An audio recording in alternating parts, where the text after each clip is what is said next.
ومدة شركتي شارب بدو وين ملك استنشق كان واسقي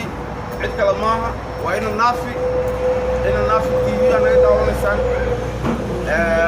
وحن ليابي منطقة Soomaalidu waxay ku maamaadaa luuq marow laasim wadadu imaan shaqadaas waxaan ku keenay ninkii BK ahaa Hargeysa ka tagay Kenya showgiisii inuu show ka qabto meesha uu tagay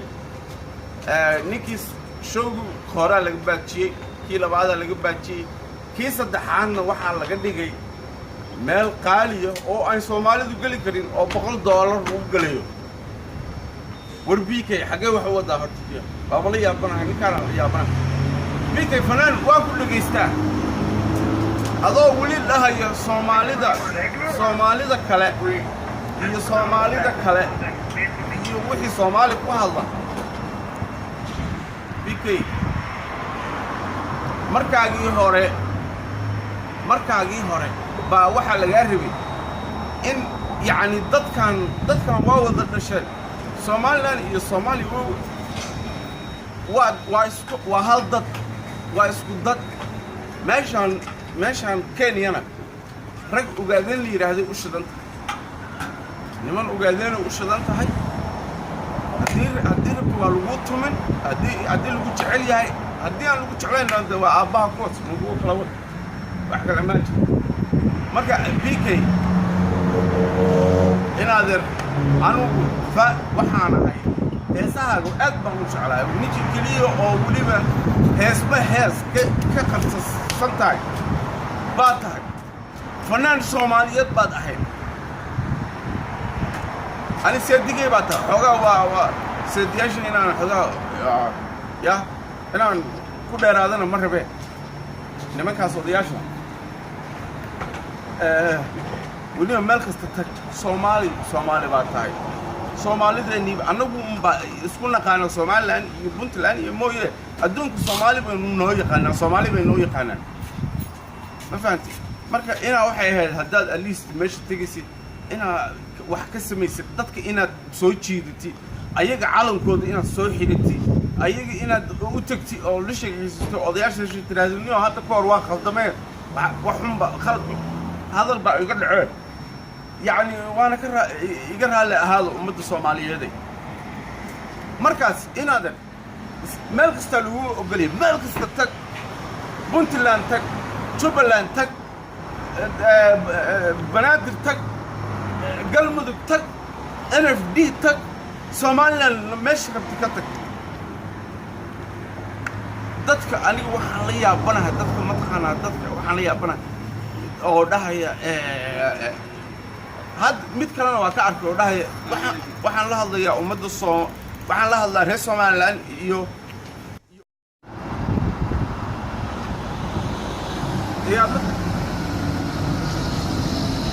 السلام عليكم ummadda sharafta iyo shaarbada waaweyn arintii BK oo hadda ka hadlayay bitariga iga dhacay waxay noqotay inaan dib u duubo marka ninkaas BK aan leeyahay anigu waxaan leeyahay BK nimcaan waa aragtay meeshuu gaaray iyo meeshuu joogo maanta iyo lacagtiisa lagu soo galo markuu xamar show ku qabto aroos kastana inuu asaga aroosyada xamar asaga u shidanta iyo qadarkeeyo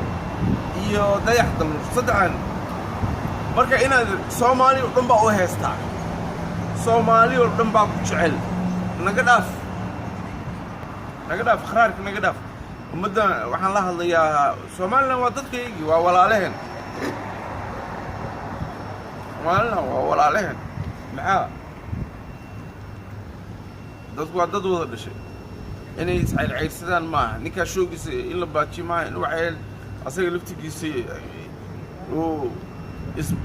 dhaho yani sida hore ninkii hore ma ihi calanka u hees calanka NFD u hees kan Puntland u hees kan Soomaaliya u hees markaas dadku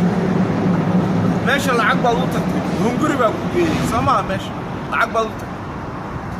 waa si fiican baad tuman lahayd si fiican baa lagu soo tumi lahaa inaad haddii aad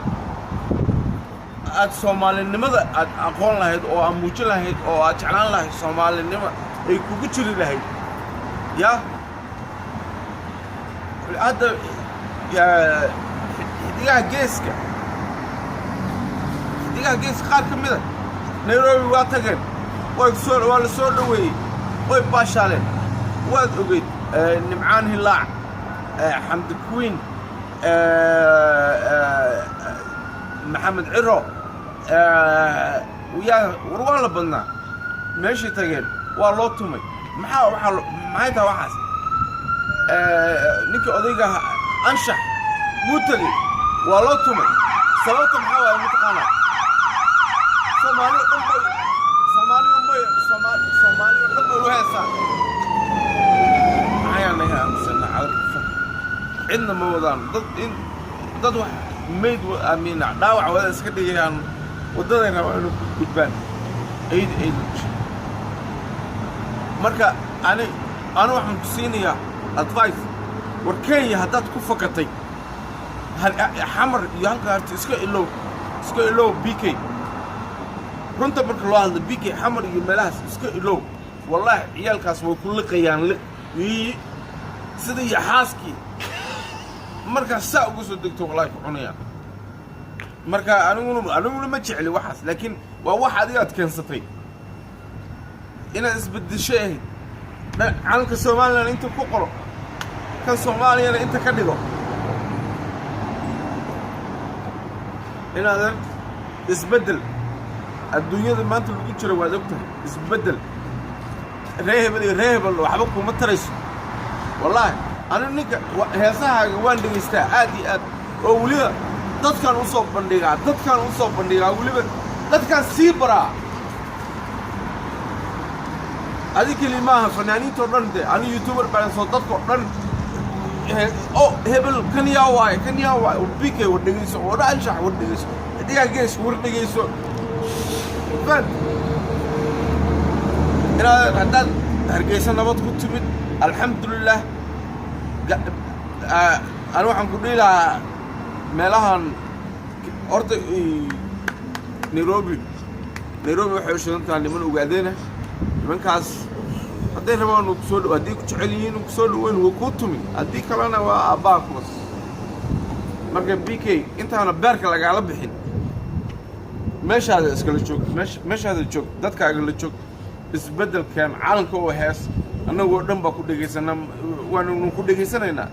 weli waan ku sii dhegeysanaynaa halkaas iyo ma raba inaan ku sii dheeraadeen